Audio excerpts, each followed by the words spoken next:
Welcome to my channel Shri Krishna in classes. कल तक हम लोग पढ़े ऑक्सिलरी वर्ब, सेंटेंस स्ट्रक्चर पूरा हम लोग कल देख लिए थे कि कैसे सेंटेंस बनता है। आज हम इस पर आपको प्रैक्टिस करवा रहे हैं। आप देखें कि इस फार्मूले का क्या यूज है। अब हम आते हैं टेंस में। मैं टेंस के बारे में भी बताया था कि प्रेजेंट इंडेफिनिट आपकी आदत बताता है, और जो भी स्वभाव की बात आएगी तो आप वर्ब के साथ ता है ती है लिखेंगे।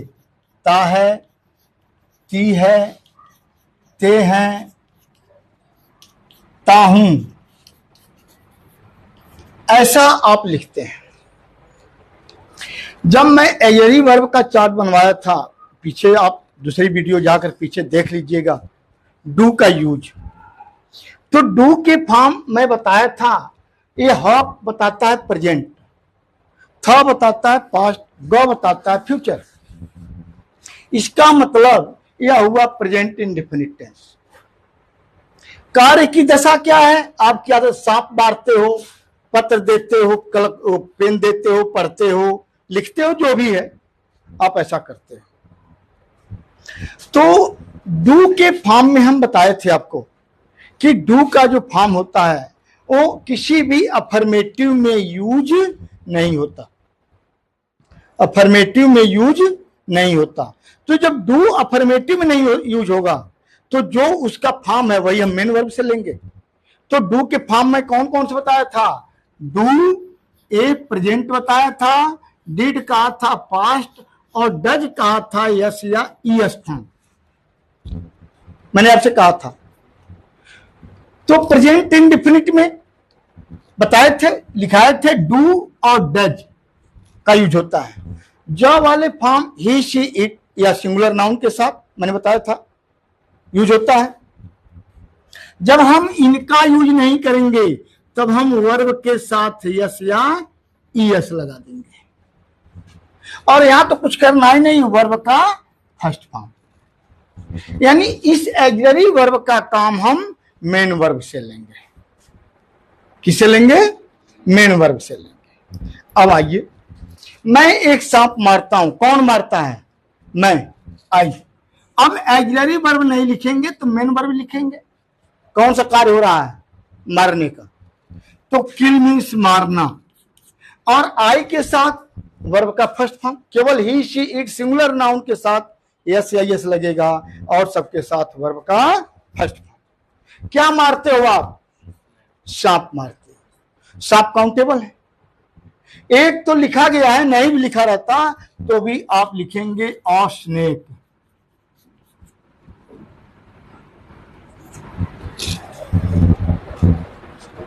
ठीक है, यही चीज। अच्छा, पहले अफर्मेटिव करता हूं तब फिर निगेटिव उतारता हूं। मैं उसको एक पेन देता हूं। किसको देते हो? कौन देता है पेन? मैं, आई। कौन सा कार्य हो रहा है? देने का, give. I give. Indirect object. किसको देते हो? उसको। ये नहीं मालूम है कि लड़का है कि लड़की है, तो चाहो तो दोनों लिख लो, या एक ही भी लिखोगे तो भी आपका गलत कोई नहीं कर पाएगा। क्या देते हो? डायरेक्ट ऑब्जेक्ट और पेन।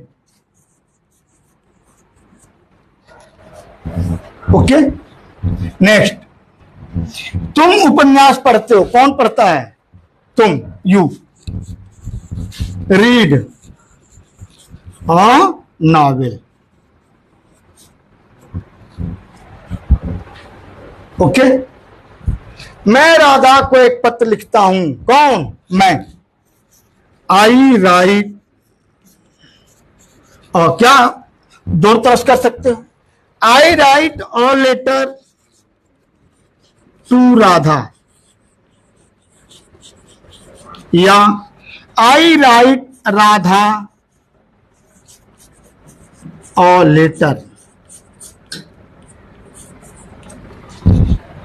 ओके, अब यही चीज मैंने कहा अफर्मेटिव नहीं होता, लेकिन नेगेटिव और इंट्रोगेटिव में उसका यूज होता है।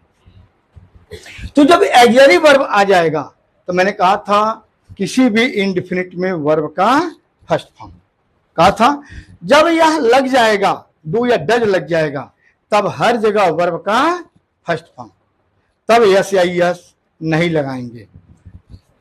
तो आइए अब यही जब हो जाए और नॉट लगाना हो कहां लगाएंगे? ऑक्सिलरी वर्ब के बाद। ऑक्सिलरी वर्ब कहां लगता है? आप यहां देखें, मेन वर्ब के पहले, सब्जेक्ट के बाद। तो क्या हो जाएगा?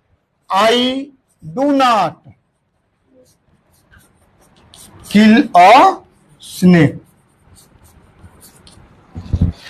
यहां पर लगा लीजिए, I do not give him a pen.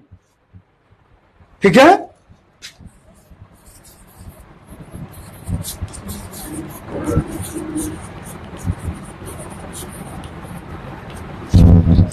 अभी आप अपने चेंज करिए। यदि यही इंट्रोगेटिव बनाना हो तो हम सबसे पहले ऑक्सिलरी वर्ब को उठा करके सब्जेक्ट के पहले कर देंगे। जब ऑक्सिलरी वर्ब सब्जेक्ट के पहले आ जाएगा तब हिंदी में जब हम बदलेंगे तो वाक्य क्या से आरंभ होगा? किससे आरंभ होगा? अब यह हो जाएगा, क्या मैं एक सांप मारता हूं? क्या मैं उसको एक कलम देता हूं? नहीं देता हूं, नहीं लग गया, नहीं हटा दूंगा तो देता हूं। नॉट लग गया, नहीं देता हूं। क्लियर? इसके अलावा कोई इंट्रोगेटिव वर्ड आपको लगाना हो, वेयर, हाउ, व्हेन, हु, जो भी है, तो उसको हम कहां रखेंगे? इसके पहले रखेंगे। ठीक है? अब समझ आ गया नहीं आ गया? तुम सांप कब मारते हो? तो व्हेन, इंट्रोगेटिव वर्ड आ गया, व्हेन यहां लगा दो, तो व्हेन डू आई। नॉट अभी हटा लीजिए, निगेटिव जब रहेगा तब नॉट लगाएंगे। ठीक ना? मैं कब सांप नहीं मारता हूं, ऐसा रहेगा तब नॉट लगाएंगे, अदरवाइज नहीं लगाएंगे। क्लियर? सबके समझ आ गया? आ गया? चलिए, यही चीज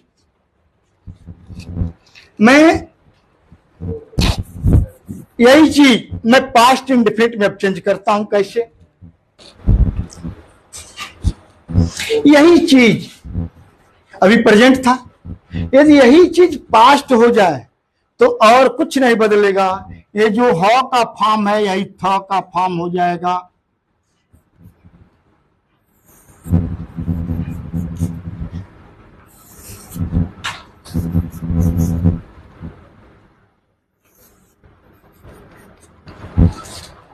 ठीक है?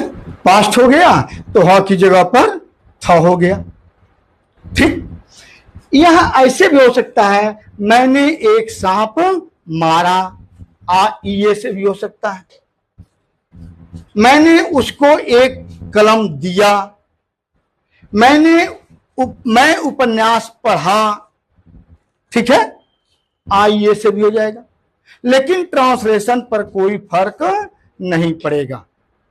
अभी मैं कहा कि डू का यूज अफर्मेटिव सेंटेंस में नहीं होता सामान्य रूप में, तो नहीं होता।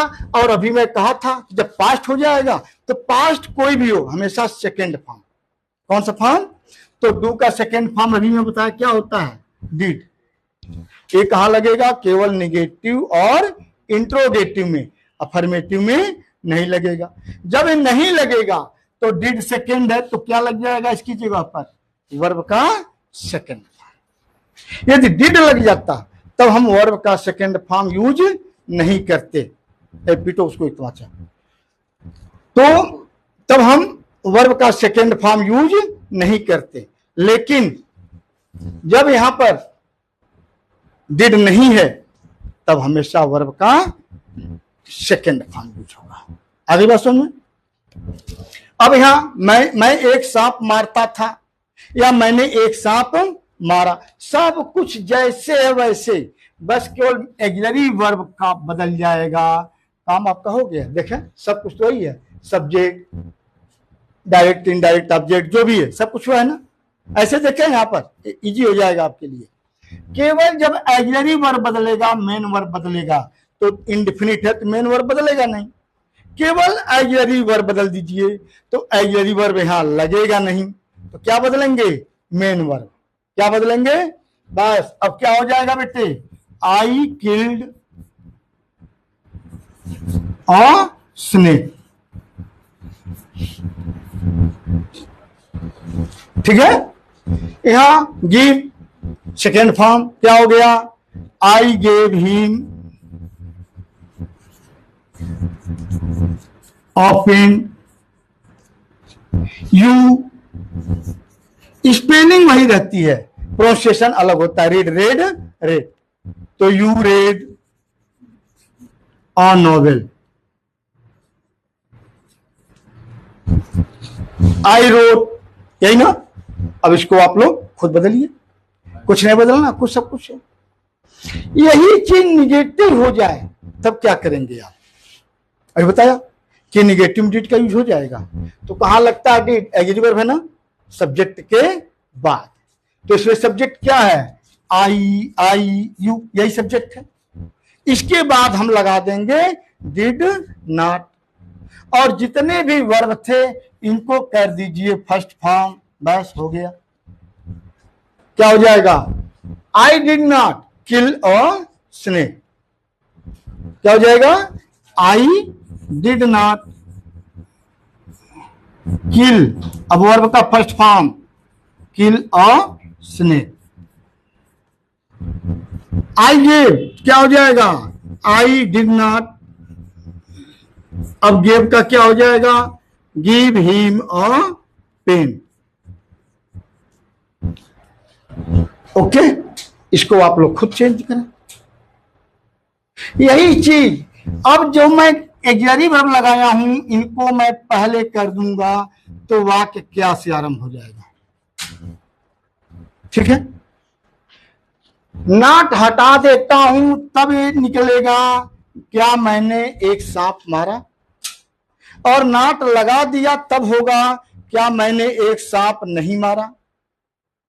ठीक है, यहां क्या मैंने उसे एक कलम दिया, क्या मैंने उसे एक कलम नहीं दिया। ठीक है, तो आज आपने इतना देखा, प्रेजेंट इंडेफिनिट और पास्ट इंडेफिनिट। फिर हम लोग कल इसके आगे बढ़ेंगे। इस पर आप लोग अच्छा खासा प्रैक्टिस करें, तभी आप अच्छी तरह सीख पाएंगे, अन्यथा आज पढ़ा और फिर सब भूल भाल के बराबर हो जाएगा।